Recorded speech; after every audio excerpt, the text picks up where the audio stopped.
All right, I'm here with Zuri. This is Zuri, a 3-year-old Aussie, Aussie mix or Aussie? We're gonna say Aussie mix. And in this video, we're gonna go over how you can help a dog practice being apart from you. Now, Zuri is a great dog, but is not always the biggest fan of little kids that are moving around. Herding breed, not unusual. So if we have guests come over and we tell the dog to go to a bedroom, or we put him in a bedroom to stay away, look at how smart he is, that is can be a punishment for a dog. One of the worst punishments for dogs to be excluded from the group. So anytime you have a dog that you want them to do something, you want to make sure you practice it ahead of time. Now, what I like to do is I like to practice things. Zuri, come here. Place. When I have a dog that has difficulty with, or I have a client who has a dog that has difficulty things, I ask them, have you ever taught the dog how it's supposed to behave in that activity? And the answer is almost always no. So we would never accept it ourselves to not learn how to do something and then have to perform, but we do it to dogs all the time. So what we want to do is if we're going to have guests come over and let's say that it's just too much for Zuri to deal with. There's a kid that's running around, or the visit is a little bit longer than what Zuri can handle. We've been teaching Zuri, well, rewarding Zuri, I should say, for touching our hand.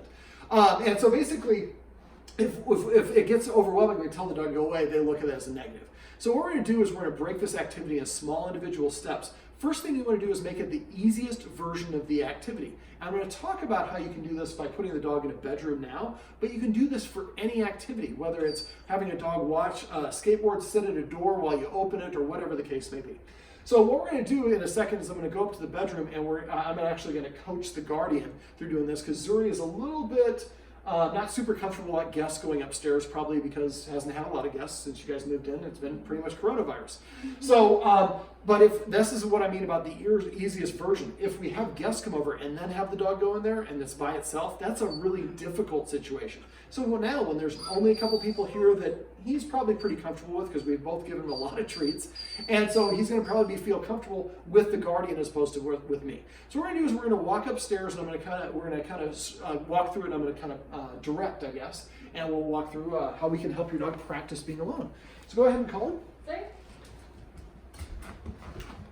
Now Zuri is a little bit wasn't comfortable with me going up the stairs while I was here. So having the dog go first is always a good idea.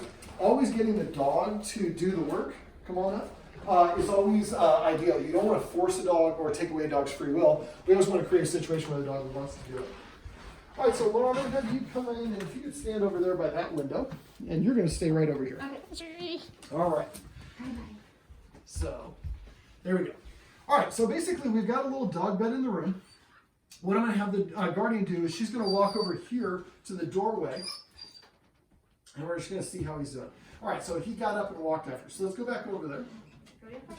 Oh, no. Place. And then reward it. Say place and treat. Take a step backwards towards me. Take a step back towards him. Give him a treat. Take 2 steps backwards towards me. Go back. Tell him to sit. Don't give him a treat. Just there you go. So take a 1 step back away. Pause. Go back and give him a treat. Good. Do the same thing. All right, so we can do this a couple different ways. What I'm trying, and he's a little bit of a demand barker, so when go ahead and take a knee and just go ahead and pet him right now, so we don't get the demand barking. He wants the treats that she's got, which is the crack. So you can do this a couple different ways. If you've conditioned the dog to stay there, you can take a step away, go back and give a treat. Do that about 3 or 5 times, and eventually then try to take a second step. If you noticed earlier, when she took the second step, that's when he started coming away. I think he interpreted she's about to leave. So what we want to do is we want to have him practice. I stay here, she takes 1 step away, she comes back and I get a treat. She does that a couple of times, then she takes 2 steps back away, and then I come and get a treat. Now, we also want him to practice being in here when we're sitting. Now, if we're standing to dogs, we look temporary. If we're sitting, dogs think we're going to be there for a minute. So basically what we can do, right now he's going to be a demand barker because he knows she's got really good, amazing treats. What I'd like to do is, first of all, we're going to exercise him first to make sure that we take off his excess energy. Take him for a nice walk, do the doggy stairmaster, whatever it is. Give him 10 minutes of rest, then come up here, tell him to sit there. I'm going to have you just push the door back so you can lean against the door. I'm going to have you sit against the door, but I tell him to go to his place first. Zuri, place. Place. Come on. So there you go. So even though that seemed like a really small step, her sitting down, She was closer to the door. We're here. This is unusual. So he thinks that he's going to be left behind. So he wanted to come with her. So can you sit actually on your bum? Yeah. So he's looking at her, waiting for treats. When you're doing this, I would have a lower value treat. We're using the higher value treats because I thought I was going to be doing this exercise with him. But this is what he's doing. He's demand barking for those treats. So what you want to do is just practice being in here, not with this sort of anxiety, because this is not healthy for him if he's whining and whimpering. So if we exercise him first, there's no guest here. Come in here, tell him to do that, sit down right there, and pull out your phone and read a couple emails. Give it like maybe about, ideally we'd like him to be in here for like about, a short period of time the first time. Maybe 20 seconds, maybe up to a minute. And you're just really sitting here, he's sitting there, and you're nice and relaxed. Then you're going to get up and leave. Then you come back and do the same thing, sit down there. And again, you can do it with treats, but with him, because he's so food motivated, I would have a very, very low level treat or try to do it just with affection. And then the next time you do it, maybe you sit, I would probably sit in the same spot 2 or 3 times until he's laying there and relaxing. He's not doing the demand barking. The next time you do it, I might sit 1 step closer here. And eventually closer here. Eventually you're sitting out here. If you go slow, there should be no reactivity, and you should be comfortable sitting in there. Now, when you go from here to outside the room and he can't see you, that's going to be really difficult. So the first time you do it, when I was going out, I would keep my arm or my leg or something showing past the threshold, so he knows that we're there. We practice by helped him practice this over and over again. And this is a good illustration of what we don't want him to do. Just ask him to go back to his place. Place. So if he's doing this sort of thing, again, we want to back up a step. So now we can go ahead and she's going to give him a treat, and then she's going to count to 25 in her head, and then she's going to give him another treat. And that, let's go back. So that was too big of a gulf. So we always want to back up. So now give him a treat. Good. And wait 5 seconds. Place. Don't use super duper high value. This is about the highest value treat we could possibly use, and he just loves to get treats. So the idea is we want him just to basically practice being in here, being calm. And if we're using too high a treat and he's whimpering, or we haven't exercised him first, he's whimpering, that's what he's doing. He's practicing not doing what we want. We want him to practice being calm. So that energy right there looks a lot more like what we're looking for than what we had before. We have a little bit of whimpering, but he's kind of a little bit more resigned and settled in there. So what I would have you guys do, since he's having an issue with this, is just come up here once a day and sit here on the floor for a minute or two and read a magazine or whatever when he's nice and relaxed. And if you can't go a minute or two, just get 10 seconds, 20 seconds, 30 seconds, whatever it is, and then gradually start, that's your base point, and gradually start increasing distance until you can sit here about this distance for like 2 minutes and he's comfortable. Then what I would do is, and he's relaxed, and it might go a little faster than that. Then eventually I would be a half step closer when I sit down and read. So the idea is we're just very progressively helping him practice while we're getting slightly further and further away from him. This might, depending on how often you practice, this might take a couple of weeks. But eventually you should be able to get to the point where you're completely outside the door. Now, closing the door is when he has this real big problem. So we would do that very progressively. So what I might do is I might have somebody sitting in here with him and somebody else out here with the door. So you could actually, can you scooch over a little bit more towards him so I can close the door?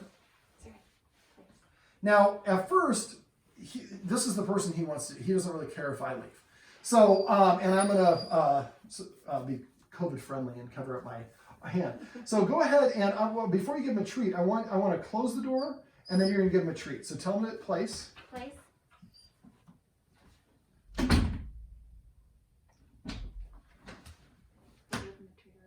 You did give him a treat? Perfect. That's what I wanted you. All right, let's do it again. Okay. So you saw that he got up. When did he get up? Was it as soon as the door closed? As you were opening. As I was opening. Okay. So give him a treat. When he opens the door, give him a treat too. Because when it's you guys, you won't need to do this, but with him, you should. Because we have extra, this is more difficult. Yeah. So now if the sound of the door opening also is an issue, we could do this. Give him a treat. Give him a treat. See how he shook his head? That shows me he's a little bit startled from that. Try one more time.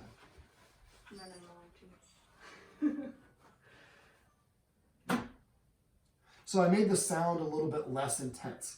So I'm going to go ahead and you have 2 treats ready to go this time. There we go. There's a piece of crack in there. Give him this crack second. Okay. All right, so I'm going to close it. So as I close it, you're going to give him a treat. And then I'm going to wait a count of 1, and I'm going to open it. So I'm going to close it, give him the treat, go 1, and then get ready to give him that second treat.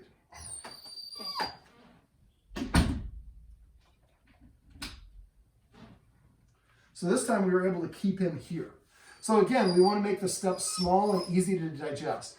I would prefer to have you guys practice it to the point where you can, before we even get to closing the door, we can be outside the door and he can't see us before we get to that next level.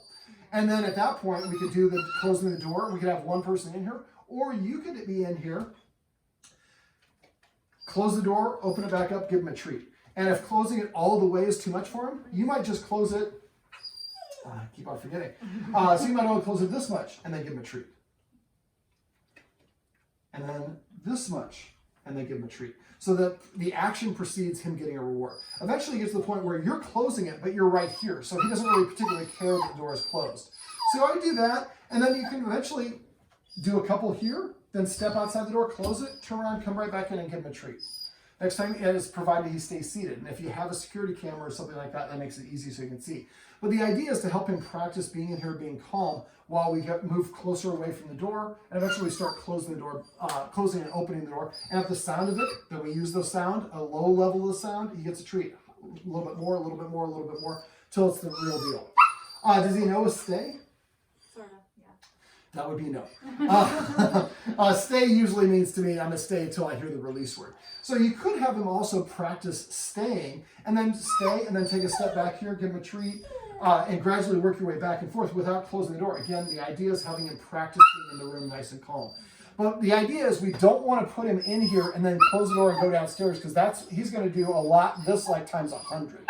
But if we help him practice this, and we give him a bully stick or something like that, one of the things that I had recommended was getting a bully stick, drilling a hole through the back of it, attach it to like a dumbbell right by where his bed is. So that way he goes in here, he gets a shoot, the door is wide open. We practice going and sitting right out here outside the door. He can leave at any point to come and get us, but why would I? The door's open, I can hear them, and I'm chewing on the bully stick, I'm nice and comfortable, and gradually work our way further and further away from the door till he's comfortable being in here, even though the door is wide open, and at that point we can start closing the door like I talked about earlier. Does that make sense? Mm-hmm.